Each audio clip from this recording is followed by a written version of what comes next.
এই ভিডিওটিতে আমরা দেখব কিভাবে অনলাইনে সবচেয়ে দ্রুত কোনো রেজিস্ট্রেশন ছাড়াই ফাইল আপলোড করা যায়।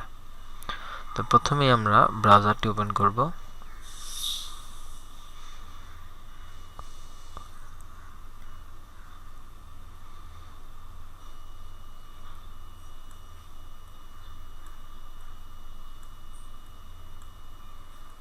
ব্রাউজার ওপেন করার পর ব্রাউজারের অ্যাড্রেস বারটিতে আমরা wikisend.com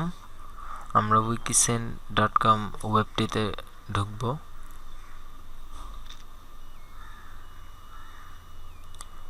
এই ওয়েবসাইটটিতে আমরা সহজেই ছাড়াই ফাইল আপলোড করতে পারবো এবং লিংক বের করতে পারবো।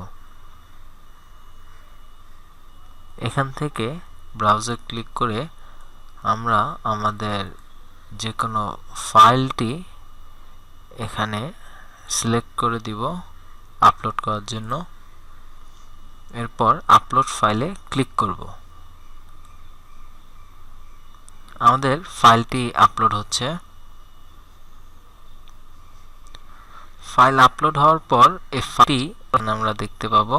এই লিংকটি আমরা কপি করে যে কোনো ফ্রেন্ডকে ইমেলের মাধ্যমে বা মেসেজে দিলেই সে সহজেই এই ফাইলটিতে ঢুকে এই ডাউনলোড বাটনে ডাউনলোড বাটনে ক্লিক করলে সে ফাইলটি দেখতে পাবে। উইকিসেন্ডে যে কোনো ফাইল আপলোড করার 7 দিন পর্যন্ত সেই ফাইলটি তারা জমা রাখে। তো 7 দিন পর্যন্ত আমরা এই লিংকটি ব্যবহার করতে পারবো। তো এই হচ্ছে ইন্টারনেটে দ্রুততর ফাইল আপলোড করার একটি পদ্ধতি।